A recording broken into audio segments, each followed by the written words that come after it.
Bismillahirrahmanirrahim. Qala rabbi shrah sadri wa yassir li amri wahlul 'uqdatam min lisani yafqahu qawli. Rabbi yassir wa la tu'assir bitamimil khair la haula wala quwwata illa billah. Di sini saya akan memaparkan tugas ujian akhir semester genap tahun 2022 pada mata kuliah Islamisasi disiplin ilmu kesehatan. Saya atas nama Muti Siti Mutmainah dari Fakultas Ilmu Kesehatan semester 6 kelas karyawan. Dosen pengampu saya ada Ustadz Dr. Haji Ahmad Alim LCMA. Adapun yang akan dibahas ada 8 materi. Yang pertama pelayanan kesehatan Islami, yang kedua kesehatan global, yang ketiga kesehatan nutrisi, yang keempat kesehatan reproduksi, yang kelima determinan kesehatan, yang keenam ketiga keselamatan dan kesehatan kerja dalam perspektif Islam, yang ketujuh epidemi perspektif Islam, yang kedelapan Islamisasi masyarakat. Yang pertama ada pelayanan kesehatan Islami, merupakan segala bentuk kegiatan asuhan medik dan asuhan keperawatan yang dibingkai dalam kaidah-kaidah Islam. Dalam bidang medis, pelayanan kesehatan Islami meliputi pelayanan penyeluruhan kesehatan, pencegahan penyakit, penegakan diagnosa dan tindakan medis, serta perawatan pemulihan pasca tindakan. Jadi dalam pelayanan kesehatan Islami juga meliputi promotif, preventif, kuratif, dan rehabilitatif.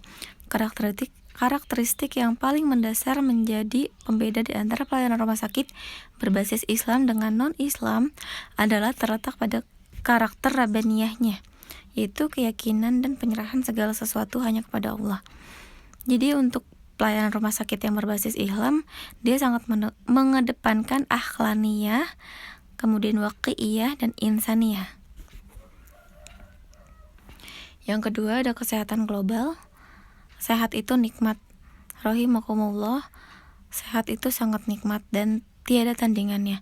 Islam menganggap bahwa kesehatan termasuk bagian dari nikmat Allah yang paling besar. Islam adalah agama global dan universal. Salah satu nama Al-Quran adalah Asy-Syifa, yang berarti obat atau sebagai penyembuh.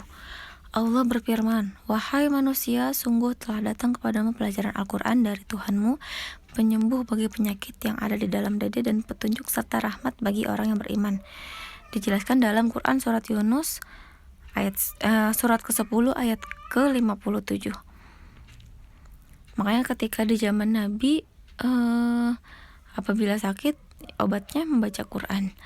Kemudian dijelaskan dalam Quran surat An-Nahl surat ke-16 ayat ke-69, makanlah dari segala macam buah-buahan lalu tempuhlah jalan Tuhanmu yang telah dimudahkan bagimu. Dari perut lebah itu keluar minuman atau berupa madu yang di dalamnya terdapat obat, bisa menyembuhkan bagi manusia. Sungguh yang demikian itu benar, terdapat tanda kebesaran Allah bagi orang-orang yang berfikir. Kemudian yang ketiga ada kesehatan nutrisi. Islam mengatur seluruh aspek kehidupan manusia termasuk dalam bidang gizi. Salah satunya ilmu gizi. Islam mengatur umatnya untuk mengkonsumsi makanan yang halal lagi baik dan tidak berlebih-lebihan.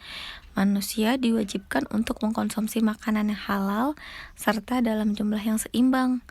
Makanya kenapa di dunia medis pun dijelaskan tentang gizi, karena di dalam Al-Quran sudah diperintahkan makanlah dengan jumlah yang seimbang. Hal ini sesuai dengan teori yang dikaji dari ilmu gizi yang disebut dengan prinsip gizi seimbang. Pilar utama dalam pedoman gizi seimbang adalah mengkonsumsi makanan beragam yang terdiri dari sumber karbohidrat, sumber vitamin dan mineral, dan sumber protein, umbi-umbian, sayuran, buah, dan protein hewan dan nabati. Kemudian dijelaskan dalam Quran surat Yusuf ayat 43, di sana menjelaskan tentang tanaman gandum. Kemudian Quran surat Yasin ayat ke-33 menjelaskan tentang biji-bijian. Quran surat Al-Mu'minun menjelaskan tentang buah anggur dan kurma. Quran surat Al-An'am ayat 142 sampai 144 menjelaskan tentang daging, seafood dan susu atau protein hewani. Kemudian Quran surat Al-Baqarah ayat 61 menjelaskan mengenai kelompok makanan sayur-sayuran, kacang-kacangan, buah dan rempah-rempah. Hal ini sesuai dengan teori gizi seimbang, di mana tidak ada satupun jenis makanan yang mengandung semua jenis zat gizi yang dibutuhkan oleh tubuh secara sempurna, kecuali ASI, air susu ibu untuk bayi usia 0-6 bulan. Jadi di dalam Al-Quran sudah dijelaskan mengenai tanaman-tanaman gandum, biji-bijian, anggur, buah-buahan, daging yang merupakan zat gizi seimbang dalam Al-Quran. Kemudian materi yang keempat ada kesehatan reproduksi. Reproduksi merupakan suatu proses biologis di mana individu organisme baru diproduksi. Islam sebagai pandangan hidup tentu saja memiliki kaitan dengan kesehatan reproduksi, mengingat Islam sebagai pengatur kehidupan manusia dalam rangka mencapai keadaan sesuai dengan definisi kesehatan reproduksi itu sendiri. Nah, pentingnya nih para akhwat dan ikhwan untuk merawat menjaga kesehatan reproduksi agar selalu terhindar dari berbagai penyakit. Tentunya dalam hal menjaga dan merawat perlunya pengetahuan atau informasi mengenai cara menjaga dan merawatnya. Perempuan sejalan dengan fungsi reproduktif yang dimilikinya. Jadi fitrah perempuan itu adalah al-wiladah, ar-rada'ah, dan tarbiyah al-atfal. Ada 6 konsep yang menurut Al-Quran memang diperhatikan untuk kesehatan reproduksi. Ada menstruasi, kemudian seksualitas, kehamilan, persalinan, menyusui, dan perawatan anak. Yang kelima ada determinan kesehatan perspektif Islam. Ajaran Islam meyakini bahwa kesehatan merupakan hak asasi manusia dan anugerah kedua terbesar dari Allah setelah keimanan. Dalam upaya menjaga kesehatan, dibutuhkan keseimbangan antara berbagai determinan kesehatan yang merupakan perpaduan faktor-faktor dapat mempengaruhi kesehatan baik individu maupun masyarakat.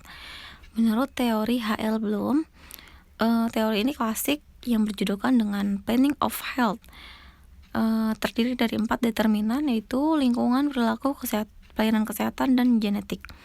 Faktor lingkungan merupakan faktor yang paling mempengaruhi status kesehatan. Selain status kesehatan, faktor lingkungan sangat mempengaruhi untuk status keimanan kita. Determinan kesehatan paling utama dalam perspektif Islam adalah iman dan ibadah. Kesehatan yang paling utama adalah spiritual, yang hanya dapat dicapai dengan keimanan dan penegakan ibadah. Hal ini sesuai dengan rukun iman dan rukun Islam dalam ajaran Islam.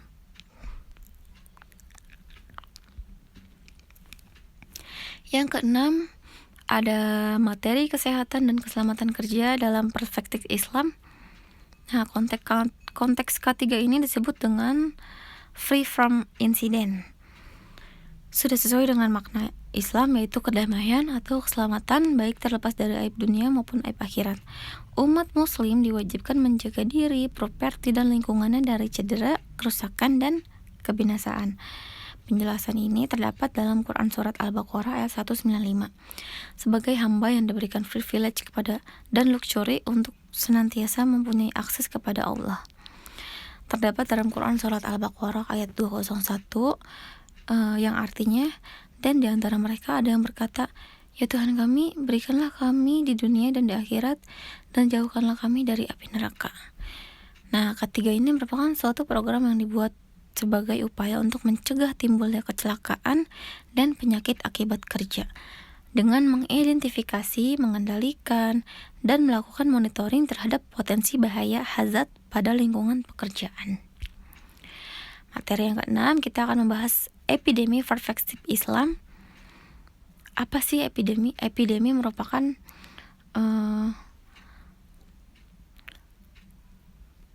seperti pandemi, jadi berkaitan dengan penyakit. Islam sangat memberikan perhatian terutama bagaimana mencari solusi yang tepat agar si pengidap tidak terisolir dari komunitasnya. Adanya suatu wabah ya, epidemi itu. Dalam beberapa hadis banyak dijumpai tindakan yang dilakukan oleh Nabi Muhammad SAW. Terdapat hadis riwayat Al-Bukhari, hindarilah orang yang berpenyakit kusta seperti kamu menghindar dari seekor singa. Betapa bahayanya wabah tersebut, maka jauhilah. Di dalam Al-Quran ada beberapa ayat yang dapat diidentifikasi sebagai wabah penyakit atau epidemi. Di masa Nabi pun pernah terjadinya wabah penyakit, salah satunya penyakit ta'un. Penyakit ini tercatat dalam sebuah hadis di mana Rasulullah bersabda, "Jika kalian mendengar penyakit ta'un mewabah di suatu daerah, maka jangan masuk ke daerah itu." Nah, kemudian Quran Surat Al-Baqarah ayat 155 yang artinya, "Dan sungguh kami akan memberikan cobaan semangat dengan ketakutan, pengorbanan, kekurangan harta jiwa, dan buah-buahan, dan diberikan berita gembira kepada orang-orang yang sabar." Nah, apa sih hikmahnya pandemi ini? Setelah kita menjalani pandemi COVID, pastikan ada hikmahnya ya yang setelah Allah beri itu. Hikmah pandemi diantaranya mengingatkan manusia bahwa kita makhluk yang lemah dan serba terbatas. Tanpa pertolongan Allah, kami tidak bisa melakukan apapun. Kemudian sehingga tidak sepatutnya kita menyembuhkan diri dan melupakan ibadah kepada Allah. Bentuk ibadah adalah bentuk rasa syukur kita terhadap apa yang telah Allah berikan kepada kita di dunia. Kemudian materi yang terakhir ada Islamisasi masyarakat. Di dalam agama Islam, dakwah merupakan saluran informasi. Dakwah itu melalui sikap dan akhlak, bahwa akhlak merupakan hal yang harus pertama kalinya dilihat. Akhlak merupakan sebuah sistem yang mengatur tindakan pada pola sikap manusia dalam ajaran agama Islam. Sistem nilai tersebut merupakan sumber ijtihad sebagai salah satu metode berpikir secara Islami. Keutamaan akhlak dalam Islam merupakan seseorang yang bertauhid dan baik akhlaknya berarti ia adalah sebaik-baiknya manusia. Man ta'allamal Qur'an wa 'allama'al. Makin sempurna tauhid seseorang, akan semakin baik pula akhlaknya. Begitupun sebaliknya, apabila seorang hamba memiliki akhlak buruk, berarti akan lemah pula tauhidnya. Akhlak adalah tolak ukur kesempurnaan iman seseorang. Manfaat akhlak yaitu sebagai ketenangan hidup, tidak mudah terguncang oleh perubahan situasi, dapat menikmati hidup dan segala keadaan, tidak mudah tertipu oleh fata morgana kehidupan. Jiwanya akan semakin tenang, yamut ma'anil qulub sabit qalbi al-dinik. Berikut pemaparan yang sudah saya sampaikan, kurang lebihnya mohon maaf. Wabillahi taufiq wal hidayah. Wassalamualaikum warahmatullahi wabarakatuh. Jazakumullah khair Ustaz.